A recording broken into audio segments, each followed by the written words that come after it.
Hi అండి, నా పేరు అనిల్. పిఎస్ఆర్ తెలుగు టీవీ ప్రేక్షకులకు నమస్కారాలు. నేను ఇరుక్కున్న బిగ్గెస్ట్ ట్రాన్స్పోర్టేషన్ స్కామ్ గురించి ఈరోజు మీకు చెప్పబోతున్నాను. నేను రీసెంట్గా జాబ్ పర్పస్లో బెంగళూరు షిఫ్ట్ అవ్వాలని అనుకున్నాను. సో నాకు ఒక బైక్ ఉంది. బైక్ని ట్రాన్స్పోర్టేషన్కి ఇవ్వడం బెటర్. అంత దూరం లాంగ్ నేను నడుపుకుంటూ వెళ్ళలేను కాబట్టి సో నేను ట్రాన్స్పోర్టేషన్ ఏదైనా కంపెనీకి ఇస్తే వాళ్ళే ట్రాన్స్పోర్ట్ చేస్తారు అని చెప్పేసి నేను అలా అనుకుంటూ ఉన్నాను.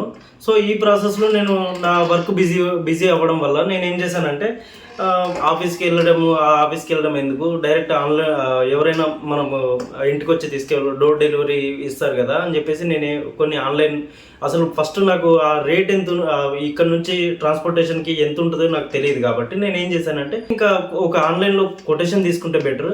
సో కొటేషన్ నేను తీసుకుంటాను అని చెప్పేసి నా బైక్ డీటెయిల్స్ ఏదైతే starting place and destination place ఈ రెండు ఎంటర్ చేసి తర్వాత బైక్ ఎంటర్ చేయగానే నాకు కొంత అమౌంట్ చూపెడుతుంది కదా అని చెప్పేసి నేను అలా నా డీటెయిల్స్ ఇచ్చాను. తర్వాత నాకు వాట్సాప్కి ఒక 2-3 మెసేజ్లు, తర్వాత ఒక 2-3 కాల్స్ నాకు నార్మల్గా వచ్చాయి. వచ్చిన తర్వాత వాళ్ళు ఏమన్నారంటే బైక్ మేము 3000 రూపీస్కి ఈ 3000 రూపీస్కి మేము హైదరాబాద్ నుంచి బెంగళూరుకి షిఫ్ట్ చేస్తాము. సో ఈ ప్రాసెస్ కూడా మేము సెక్యూర్గా చేస్తాము. బైక్ మంచి వ్రాపింగ్, ప్లాస్టిక్ వ్రాపింగ్ ఉంటుంది, బబుల్ వ్రాపింగ్ ఉంటుంది. ఆ తర్వాత మీకు డోర్ టు డోర్ డెలివరీ ఉంటుంది, మీకు ఎక్కడికి వెళ్ళాల్సిన అవసరం లేదు. ఆ తర్వాత మీకు ఏదైతే ప్రాసెస్ ఉంటుందో అంతా మీకు ఈజీగా అయిపోయేటట్టు మీ బైక్ మేము చేసేస్తాము అని చెప్పేసి నా దగ్గర ఫోన్లో మాట్లాడారు.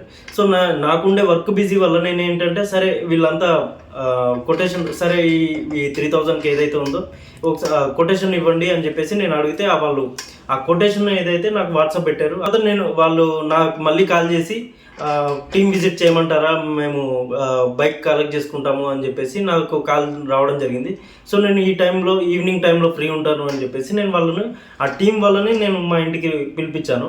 నేను ఉండే హాస్టల్కి పిలిపించాను. హాస్టల్కి వాళ్ళు వచ్చారు. బ్రాండ్ ఉన్న నేమ్ వీళ్ళు వాడడం వల్ల నేను ఇంకా చూసుకున్నాను. ఆ కొటేషన్లో కూడా బ్రాండ్ ఆ నేము, జిఎస్టీ నెంబరు, ఆ మిగతా అడ్రస్ అవన్నీ వెరిఫై చేసుకున్నాను కదా.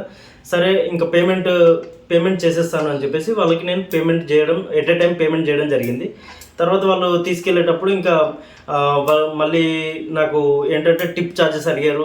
మంచిగా మేము ప్యాకింగ్ చేస్తాము, మంచి ప్లేస్లో పెడతాము బైక్ అని చెప్పేసరికి నేను ఇంకొంచెం టిప్ కూడా ఇవ్వడం జరిగింది. సో వాళ్ళు అలా నా దగ్గర నుంచి ఎల్ఆర్ అని చెప్పారు. లారీ రిసిప్ట్ వచ్చింది కదా, నేను ఇచ్చేసాను, బైక్ హ్యాండ్ ఓవర్ చేసిన తర్వాత నా బైక్ తీసేసుకున్నారు, వెళ్ళిపోయారు. అనుకున్న దాని ప్రకారం నేనేం చేశాను, ఇంకా బైక్ నాకు బెంగళూరులో హ్యాండ్ ఓవర్ అవుతుంది కదా. సో నేను టికెట్ బుక్ చేసేసుకొని బెంగళూరు వెళ్ళిపోయాను. బెంగళూరులో నేను ఆల్మోస్ట్ నాకు ఒక 15 అవర్స్ పట్టింది. 15 అవర్స్ తర్వాత నేను రీచ్ అయిపోయాను. నెక్స్ట్ డే ఈవినింగ్ వరకు నాకు అనుకున్న దాని ప్రకారం ఇందులో ఫొటోస్, బైక్ వీడియోలు నాకు పంపాలి. సో వాళ్ళు ఇంతకు కాల్ చేయట్లేదు. బైక్ స్టేటస్ నాకు ట్రాకింగ్ ఐడి ఇస్తా అన్నారు, ట్రాకింగ్ ఐడి కూడా రాలేదు. సో నాకు ఏమో మర్చిపోయారేమో అని చెప్పేసి నేను వాళ్ళకి కాల్ చేయడం జరిగింది. వాళ్ళు కాల్ చేస్తే లిఫ్ట్ చేయట్లేదు, సరైన రెస్పాన్స్ కూడా ఇవ్వట్లేదు. తర్వాత ఈవినింగ్ టైంకి నాకు 6-7 o'clockకి నాకు ఒక మళ్ళీ సెకండ్ కొటేషన్ పంపించారు. ఇదేంటి ఫైల్ పంపించారు అని చెప్పేసి ఓపెన్ చేసి చూసేసరికి అందులో నాకు ఏంటంటే మాడిఫైడ్ ప్రైజెస్ కనబడింది. నేను ఏదైతే అమౌంట్ ఇచ్చానో అది కాకుండా నాకు ఎక్స్ట్రా అమౌంట్ కనబడింది. అందులో ఏంటంటే బైక్ వాల్యూలో 7% అందులో ఏది బైక్ టోటల్ వాల్యూలో 7% నేను పే చేస్తే తప్ప బైక్ మీకు హ్యాండ్ ఓవర్ చేయలేము. ఇప్పుడైతే బైక్ మీకు ట్రాన్స్పోర్టేషన్కి ప్యాకింగ్ ఇచ్చేసాము, ఆల్రెడీ లారీ రన్నింగ్లో ఉంది, లైక్ ట్రాన్స్పోర్టేషన్ మిడిల్లో ఉంది. మీరు ఈ అమౌంట్ పే చేయకపోతే మేము మీకు బైక్ హ్యాండ్ ఓవర్ చేయలేము అని చెప్పేసి నాకు అనడం జరిగింది. అదేంటి జిఎస్టీ, ఎస్జిఎస్టీ, నాకు ఇప్పుడు డౌట్ వచ్చింది ఏంటంటే ఎస్జిఎస్టీ ఏదైతే ఏముంది ఇందులో ఇన్సూరెన్స్ కూడా ఆ కాస్ట్లోనే ఇన్వాల్వ్ అయి ఉండాలి. అది కూడా ఫస్ట్ మాట్లాడుకున్న 3000 రూపీస్లోనే నేను ఈ బైక్ ట్రాన్స్పోర్ట్ అవ్వాలని నేను అనుకున్నాను. కానీ వాళ్ళేంటి ఇప్పుడు నన్ను ఆ బైక్ తీసుకున్న తర్వాత వాళ్ళ దగ్గర ఉన్న తర్వాత నన్ను ఇలా అనడం జరిగింది. సో నాకు ఇక్కడ కొంచెం డౌట్ వచ్చింది. ఈ 9000 రూపీస్ కూడా వాళ్ళు అడుగుతున్నారు. అడిగిన తర్వాత నేను ఈ 9000 రూపీస్ పంపించినా కూడా నాకు మళ్ళీ తర్వాత నన్ను అంటే బ్లాక్మెయిల్ చేయరనే ఏ ప్రూఫ్ లేదు, లైక్ బైక్ హ్యాండ్ ఓవర్ అవుతుందన్న నమ్మకం కూడా లేదు. సో నేను అదే డౌట్ తోటి ఇట్లాంటిది ఏమైనా స్కామ్ ఎక్కడైనా జరుగుతుందా, ఇలాంటిది ఏమైనా అవుతుందా అని చెప్పేసి నాకు డౌట్ వచ్చిన తర్వాత నేను గూగుల్లో కొన్ని కొన్ని వెబ్సైట్స్ ప్రిఫర్ చేసి తర్వాత అందులో తెలుసుకున్నాను ఏంటంటే కొన్ని బెంగళూరులో తర్వాత కొన్ని ఏమో ఢిల్లీలో జరిగినాయని నాకు తెలిసింది. అప్పుడు నేను ఒక రియలైజేషన్కి వచ్చాను, అరే ఇది వేరేలా ఉంది. సో నేను ఫస్ట్ పోలీసులను కాంటాక్ట్ అవ్వాలి అని చెప్పేసి నేను ఏం చేశానంటే ఇది బైక్ ఎక్కడ మిస్ అయిందో అక్కడే కంప్లైంట్ ఇవ్వాలి కదా. సో అందుకనే నేను బెంగళూరు నుంచి మళ్ళీ హైదరాబాద్ టికెట్ బుక్ చేసేసుకొని నేను హుటాహుటిగా అక్కడ నుంచి ఇక్కడికి వచ్చాను. తర్వాత నాకు ఈ పిఎస్ఆర్ తెలుగు టీవీ టీం కలిసింది. ఈ టీం కలిసిన తర్వాత నేను పోలీస్ స్టేషన్లోకి వెళ్ళి మాట్లాడుకొని కంప్లైంట్ తీసుకొని వాళ్ళకి ఎవరైతే ఈ పోలీస్ వాళ్ళు చాలా హెల్ప్ఫుల్గా నాకు కంప్లైంట్ తీసుకున్న తర్వాత వాళ్ళకి కాల్ మాట్లాడారు. వాళ్ళకి కాంటాక్ట్ అయిన క్రమంలో కూడా ఎప్పుడైతే వాళ్ళు మాట్లాడుతున్నారో అందులో వాళ్ళకి సరైన డీటెయిల్స్ ఇవ్వట్లేదు, ఆఫీస్ అడ్రస్ ఇవ్వట్లేదు, వాళ్ళు సరైన దూరంలో వాళ్ళు ఆన్సర్ కూడా ఇవ్వట్లేదు, బైక్ ఎప్పుడు వస్తుందో చెప్పట్లేదు, బైక్ ఎక్కడుందో చెప్పట్లేదు, ట్రాకింగ్ నెంబర్ ఇవేం డీటెయిల్స్ అస్సలే ఇవ్వట్లేదు. సో ఇంకా పోలీస్ వాళ్ళు కూడా లాస్ట్లో క్లారిటీగా ఒకసారి మాట్లాడి మీరు బైక్ హ్యాండ్ ఓవర్ ఇచ్చిన మనీని రిటర్న్ చేయండి, లేకపోతే ఇంకో కొంచెం ఎక్స్ట్రా మనీ అయినా ఇస్తాము, బెంగళూరులో డెలివరీ అయినా చేయండి అని చెప్పేసి ఒక సీరియస్ వార్నింగ్ ఇచ్చేసి పోలీస్ వాళ్ళు బైక్ వస్తుంది మీకు అని చెప్పేసి మాకు కొంచెం నమ్మకం కలిగించి పోలీసులు మాకు మీకు హ్యాండ్ ఓవర్ అవుతుందని చెప్పారు. పోలీస్ స్టేషన్ నుంచి బయటకు వచ్చేయడం జరిగింది. ఇదే పిఎస్ఆర్ తెలుగు టీవీ టీం ద్వారా ఒకసారి మేము ఆఫీస్ అడ్రస్కి విజిట్ చేద్దామని చెప్పేసి ఇంకా అక్కడికి స్టార్ట్ అయిన తర్వాత ఒక 10 కిలోమీటర్స్ ఆఫ్ డిస్టెన్స్లో అది అడ్రస్ చూపించింది. తర్వాత ఈ టీం నుంచి మేము అందరం వెళ్ళిపోయి అక్కడ చూసేసరికి మాకు అక్కడ ఏది కనబడలేదు, అదొక ఫేక్ అడ్రస్ అని తెలిసింది. అక్కడే కొంచెం ముందుకెళ్ళి చూస్తే అక్కడ 2 మాకు ట్రాన్స్పోర్టేషన్ వెహికల్స్ కనబడ్డాయి. తర్వాత దాన్ని చూస్తే అది కాదని తెలిసింది మాకు. సో నేను ఇంకా రిటర్న్ అవుదాము, ఇంకా ఇదంతా ఫేక్, ఇదేదో స్కామ్ లానే ఉంది రియల్గా అని చెప్పేసి మేము రిటర్న్ అయ్యేటప్పుడు ఇంకో వెహికల్ మాకు దారిలో కనబడింది. సో అతన్ని ఆపి ఇదంతా ఎక్స్ప్లెయిన్ చేసి మాకు ఇలా బైక్ పోయింది అని చెప్తే, మీకు ఈ ప్లేస్కి వెళ్ళండి, ఇక్కడ నుంచి ఒక 10 కిలోమీటర్స్ ఉంటుంది, ఆ డిస్టెన్స్కి వెళ్ళి అక్కడ మీ బైక్ ఇతన్ని కలవండి, మీకు ఏమైనా హెల్ప్ జరగవచ్చు అనే ఒక హోప్ తోటి మాకు ఒక అతను నంబర్ ఇచ్చారు. ఆ నంబర్ని మేము కాల్ చేసి మిమ్మల్ని ఎక్కడ కలవచ్చు అంటే వాళ్ళు ఒక అడ్రస్ చెప్పారు. అక్కడికి వెళ్తే అక్కడ అన్ని ట్రాన్స్పోర్టేషన్ వాళ్ళ షాప్స్ ఉన్నాయి. అదంతా బైక్ ర్యాపింగ్. అక్కడికి వెళ్ళిన తర్వాత మేము చూస్తే ఆ వాతావరణం ఓకే, వీళ్ళంతా ప్యాకింగ్ చేస్తున్నారు, ఇదంతా ట్రాన్స్పోర్టేషన్ సంబంధించింది అని చెప్పేసి మాకు క్లారిటీ వచ్చింది. అక్కడికి వెళ్ళిన తర్వాత మాకు జరిగిన ఈ విషయాన్ని మేము పూర్తిగా ఎక్స్ప్లెయిన్ చేసి ఈ పోలీస్ స్టేషన్లో ఇచ్చిన కంప్లైంట్ కూడా చూపెట్టడం జరిగింది. సో ఈ పోలీస్ స్టేషన్ కంప్లైంట్ చూసిన తర్వాత వాళ్ళు ఈ విషయాన్ని వదిలేటట్లు లేరు అని అతనికి అనిపించింది. మా టీం చూడగానే, ఇక్కడ టీం వాళ్ళు ఉన్నారు, సో వీళ్ళందరినీ చూడగానే వాళ్ళ దగ్గర నుంచి కూడా ఒక కలిసి వాళ్ళకి ఆ ఫోటోలు బైక్ వీడియోలు, బైక్ ఫొటోస్, బైక్ ఎవరైతే పికప్ చేసుకున్నారో ఆ పికపింగ్ బాయ్స్ యొక్క ఫొటోస్ అందరికీ చూపెట్టడం జరిగింది.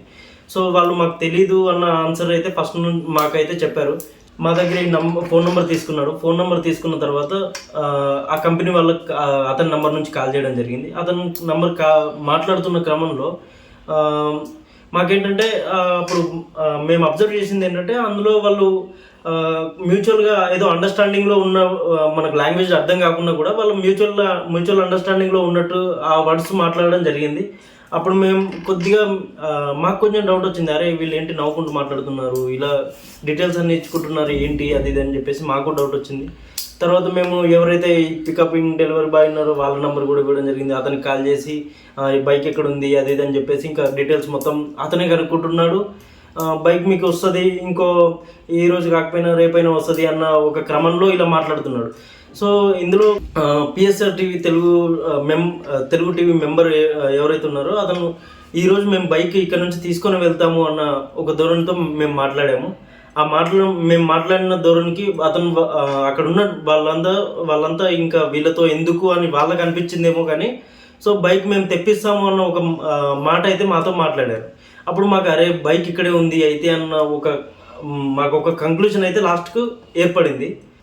అప్పటి వరకు మేము మాట్లాడుకున్నప్పుడు బైక్ ట్రాన్స్పోర్టేషన్లో ఉంది, ట్రాకింగ్ నెంబర్ మేము ఈ డీటెయిల్స్ పంపించిన తర్వాతనే మేము చేస్తాము అని చెప్పిన వాళ్ళు బైక్ మళ్ళీ ఇప్పుడు మాట మార్చి హైదరాబాద్లోనే ఉంది, బైక్ మీకు హ్యాండ్ ఓవర్ చేస్తాము అన్న మాటలు మాట్లాడారు. అప్పుడు మాకు ఒక కంక్లూషన్ ఏంటంటే, అరే బైక్ ఇక్కడే ఉన్నట్టుంది, వీళ్ళంతా ఏదో టీమ్ లాగా వర్క్ చేస్తున్నట్టు, స్కామ్ చేస్తున్నట్టు మాకు అలా అనిపించి తర్వాత మేము ఇంకా మాకు ఇప్పుడే కావాలి బైక్, ఎక్కడుంది, మేము లేకపోతే ఇంకా వేరే విధంగా వెళ్ళాల్సి వస్తుంది అన్న ఒక వేరే విధంగా మేము మాట్లాడాము. అప్పుడు మేము మాట్లాడే మాటలకి ఆ తర్వాత వాళ్ళు ఇష్యూ పెద్దగా అవుతుంది, ఇంకా వేరే వాళ్ళు ఇన్వాల్వ్ అవుతారేమో, మళ్ళీ ఇదంతా పెద్దగా ఇష్యూ చేయొద్దు అనుకుని ఇంకా వాళ్ళు బైక్ మేము తెప్పిస్తాము అన్న ఒక ధోరణికి అయితే వచ్చి మేము బైక్ తెప్పిస్తామని చెప్పేసి చెప్పారు. అప్పుడు మాకు డౌట్ అనిపించింది, అరే ఆల్రెడీ మాతో చెప్పారు ట్రాకింగ్ ఐడి పంపిస్తాము, ఆల్రెడీ ట్రాన్స్పోర్ట్ అయింది, మధ్యలో ఉన్నది హైదరాబాద్ టు బెంగళూరు మధ్యలో ఉన్నది అని చెప్పేసి చెప్పినప్పుడు ఇప్పుడేమో హైదరాబాద్లో ఉంది బండి వెహికల్, సో మీకు ఇప్పుడే హ్యాండ్ ఓవర్ కూడా చేస్తాము అన్న మాటలు మాట్లాడుతున్నారు. ఇక్కడ మాకు డౌట్ వచ్చేసింది, బైక్ ఇక్కడే ఉంది అని చెప్పేసి అని అన్నారు. తర్వాత మన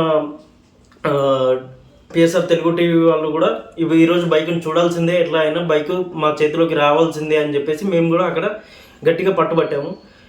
తర్వాత వాళ్ళు ఏంటంటే మళ్ళీ వాళ్ళకు ఒక కాల్ వచ్చింది, ఆ కాల్ మాట్లాడి బైక్ మీకు ఇవ్వడానికి ఇబ్బంది పడుతున్నారు, ఇప్పుడు వాళ్ళు కొంత అమౌంట్ క్వార్టర్ ఛార్జెస్ అంట, అవి మనకు తెలియదు, వాళ్ళు ఇక్కడికి ఇప్పుడున్న బైక్ లొకేషన్ నుంచి జస్ట్ మేమున్న దగ్గరికి మనకు హ్యాండ్ ఓవర్ చేయడానికి ఆ ట్రాన్స్పోర్టేషన్ ఖర్చులు ఒక 500 రూపీస్ అట్లా అడుగుతున్నారు. అరే ఇదేంటి, మేము ఆల్రెడీ 3,000 మేము ఆల్రెడీ పే చేసాము, మళ్ళీ ఇంకా ఎక్స్ట్రా ఇక్కడే ఉంది బైక్, ట్రాన్స్పోర్టేషన్లో కూడా లేదు, ఇన్ని చేసిన తర్వాత కూడా మళ్ళీ ఇంకా డబ్బులు అడుగుతున్నారు ఏంటి అని చెప్పేసి నేను అలా మాట్లాడిన తర్వాత లేదు మీరు పే చేయాలంటే సరే ఇంకా పోతే పోనీ, మాకైతే బైక్ కావాలి ఫస్ట్, సో బైక్ చూడాలి, బైక్ ఎక్కడుంది అని మాకు అనిపించింది. సో మేము చెప్పాము బైక్ హ్యాండ్ ఓవర్ చేయండి. మళ్ళీ ఒక 10 minutes వెయిట్ చేసిన తర్వాత మళ్ళీ కాల్ చేసి మా పర్సన్ మేము ఎవరేం రాము, మీరే వచ్చి తీసుకెళ్ళండి అన్నట్టు వాళ్ళేమో చెప్పారేమో, ఫోన్లో మాట్లాడుకున్నారు. తర్వాత ఇక్కడున్న ఈ అసోసియేషన్ పర్సనే వేరే ప్లేస్లో ఉంది, అక్కడ నుంచి ఇక్కడ తీసుకురానికి ఇంత 1/2 hour టైం పడుతుంది, సో నా మెంబర్ని పంపిస్తున్నాను అని చెప్పేసి అతనున్న అక్కడే మాట్లాడుకున్న ఒక అబ్బాయిని పిలిపించి అందులో అతన్ని పంపించేశాడు. మాకు ఇక్కడ ఏంటంటే హాఫ్ అన్ అవర్ అని చెప్పిన బైక్ని 5 minutesలో తీసుకొచ్చి మా ముందర పెట్టారు. ఇదంతా మేము వాళ్ళు మాట్లాడే మాటలు, వాళ్ళు కాల్ చేసి మాట్లాడుకున్న విధానాలు అవన్నీ చూసి మాకు అనిపించింది ఏంటంటే ఇదంతా ఒక పెద్ద స్కామ్ లాగా అనిపించింది. అక్కడ మేము ఒక కంక్లూజన్కి వచ్చేసాం, ఈ టోటల్ స్కామ్కి వాళ్ళకి ఒక లింక్ ఉన్నట్టయితే మాకు ఒక కంక్లూజన్ వచ్చేసింది. సో మేము ఏం చేసామంటే ఇంకా ఆ తర్వాత ఇది ఏదైతే బైక్ హ్యాండ్ ఓవరింగ్ ఉందో ఆ బైక్ చూడడం జరిగింది. బైక్ నేను ఎలా ఇచ్చానో అలా ఉందా, లేకపోతే స్క్రాచెస్ ఏమైనా పడింది అది చూసుకున్నాను.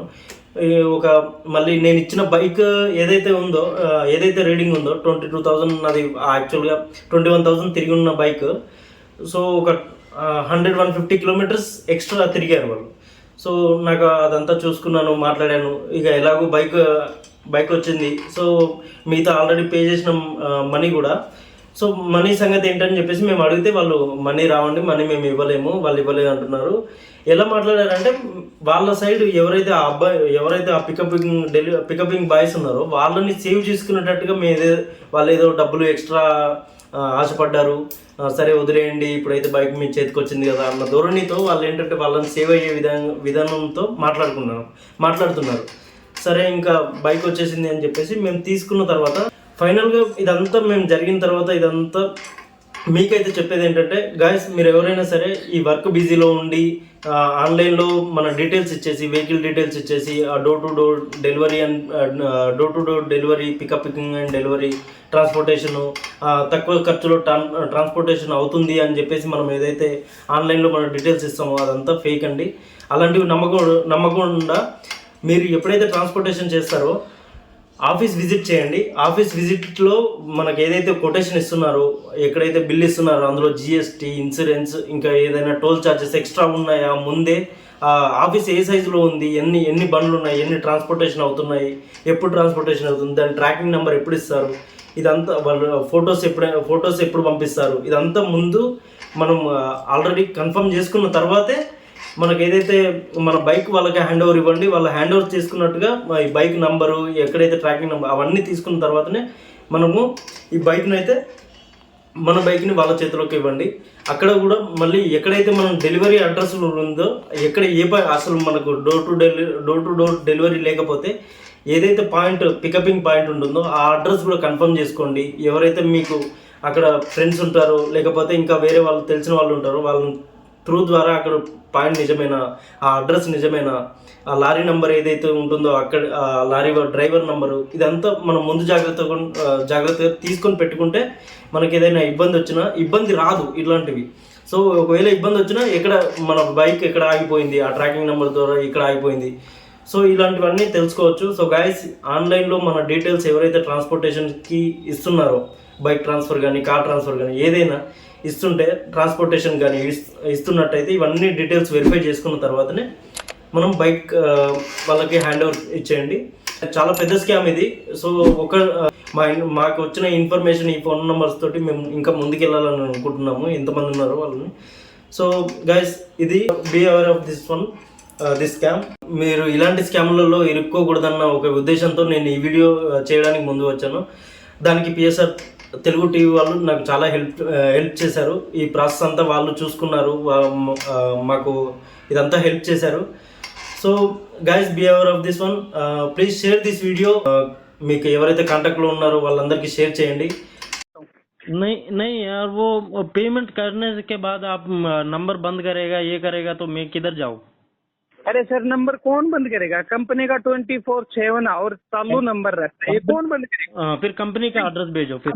अभी तक आप मेरे पास कोई प्रूफ नहीं है यार, आपका कंपनी क्या है वो प्रूफ नहीं है सर। मैंने मेरा आईडी भिजवा दिया, गाड़ी नंबर भिजवा दिया, इससे ज्यादा सही नहीं, वो आईडी सही नहीं है, गाड़ी का वो कुछ जरूरत नहीं है कि किसी और का गाड़ी फोटो वीडियो भी निकल के इधर भेज सकते हैं, ऐसा थोड़ी नहीं है। जो एक्चुअल प्रूफ है ना, वो प्रूफ चाहिए यार मेरे को।